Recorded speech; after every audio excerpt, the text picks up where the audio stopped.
의원 신문해 주십시오. 예, 저 국민의당 김경진 의원입니다. 저 박헌영 증인. 다음. 네. 지금 그 태블릿 PC 말입니다. 네. 기종이 그러니까 삼성 갤럭시 탭이죠. 그 뭐 정확한 모델명이나 이런 것까지는 저는 잘 모르겠고요. 그냥 고영태 씨가 들고 다녔던 거를 몇 번 들고 다닌 거를 몇 번 봤기 때문에 네. 뭐 그 충전기 사오라고 했을 때 얼핏 봤을 때는 삼성 것이었고요. 그게 전화 통화도 할 수 있는 기종이죠. 그거는 잘 모르겠습니다. 문자 메시지 받을 수 있는 거죠. 제가 알기로는 탭 그런 류의 어떤 그 기기들이 다 그런 거는 가능한 걸로 알고 있습니다. 문자 그러니까 전화 네, 문자. 통신이 가능한 걸로 알고 있습니다. 예. 그 아까 지금 안종범 수석 한 번 보셨다고 그랬는데 네. 올해 2월 26일 날 부영 관계자들 만날 때 증인 같이 있지 않았습니까? 아, 그 미팅에 제가 갔는데 네. 저희 전 사무총장님이신 그 정현식 사무총장님 모시고 같이 갔는데요. 네. 그 호텔에 도착을 해서 저보고는 로비에 있으라고 그랬습니다. 저보고 이제 그 사무총장님께서 로비에 너는 대기를 하고 있어라. 그래서 본인께서 전화를 주시겠다 그랬고요. 네. 이제 한 시간이 어느 정도 흐른 뒤에 저한테 이제 전화를 주셔서 들어와라 그러셔서 이제 그 비즈니스로 그 자리에 안종범 수석 있긴 있었죠. 그거는 제가 모르겠습니다. 그거는 정현식 사무총장님이 알고 계신데 정현 씨하고 안종범이 만났는지는 모르겠지만 증인이 조우한 적은 없다. 그렇습니다. 다만 이제 그 회의가 끝나고 나서 돌아오는 길에 저보고 이제 회의록을 작성하라고 하셔서 알겠어요. 내용을 예, 얘기해 됐습니다. 줬습니다. 예, 네. 제가 교육부 감사관님 예, 조금만 좀 일어서 주시겠습니까? 예. 저 김청현 감사관님이시죠? 예, 그렇습니다. 전에 검찰에 근무하셨죠? 예. 어쨌든 제 검찰 선배신데 조금 서서 답변해 주시면 좋겠습니다. 그러겠습니다. 예, 예. 그 지금 쭉 이렇게 감사를 해보면 어쨌든 최순실 씨 부탁으로 이화여대 총장과 그 다음에 학장 또 입학처장 등 보직 교수들이 같이 연합해서 정유라 씨에게 입시와 관련된 특혜를 준 것은 확인된 사실이죠. 감사 과정에서 그 부분까지는 확인을 못했습니다. 그래서 그 부분에 대해서 검찰에 수사 의뢰 검찰에 수사를 의뢰. 예, 자료를 다 보냈습니다.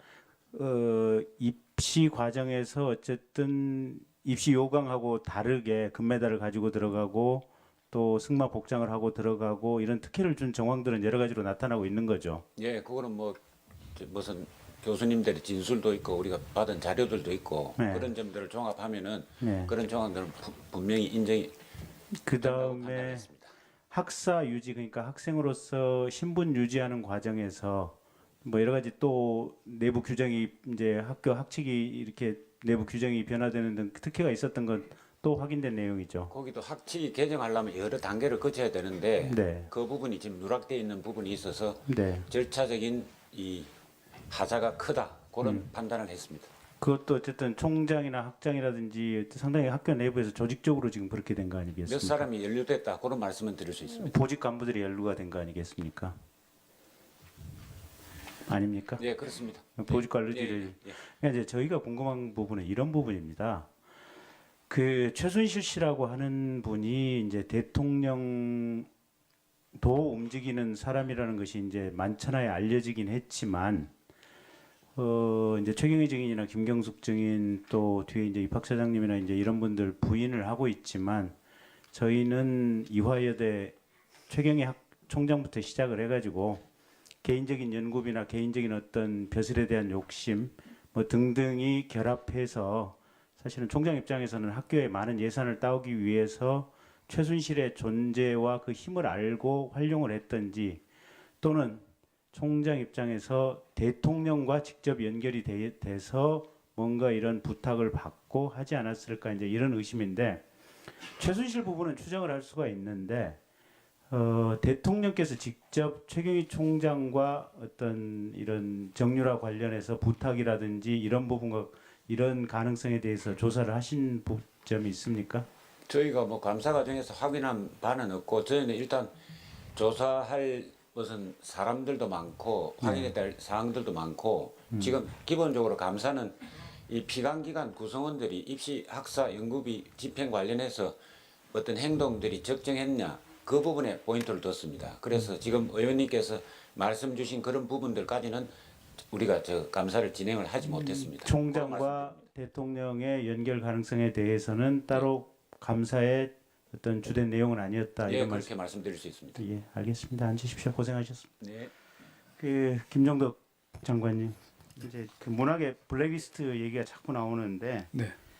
지금 문화부 예술정책과라는 부서가 있죠. 네, 있습니다. 이 예술정책과의 사무관이 이 블랙리스트를 직접 관리했다고 하는데 어떠십니까?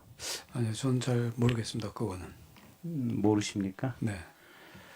사무관이 그걸 관리했다고요? 예, 예술정책과 사무관이 관리를 했다라는 거고, 그래서 이 예술정책과에서 지금 나주에 있는 한국문화예술위원회도 관리를 하고 있죠. 아마 산업- 그럴 겁니다. 네. 예, 그래서 그렇게 되지 않았나 싶고, 지난번에 검찰이 이제 퇴임하신 이후의 일이겠습니다만은 얼마 전에 이제 검찰이 압수수색할 때 네. 이 지금 문화예술정책과 사무관 컴퓨터를 검찰이 정확히 초점을 못 맞춰서 놓치고 지나갔는데 그 이후에 그러니까 콘텐츠 산업진흥과 콘텐츠 산업실 콘텐츠 정책관실 두 군데만 압수수색을 했는데 이 사무관 컴퓨터는 놓치고 지나가서 곧바로 그냥 포맷을 해버렸다 이런 정보가 있거든요. 네. 네, 그 부분은 모르시는 네, 내용이죠. 전혀. 네. 어쨌든 그러면 이제 민정수석 비망록이라든지 이런 걸 보면 네.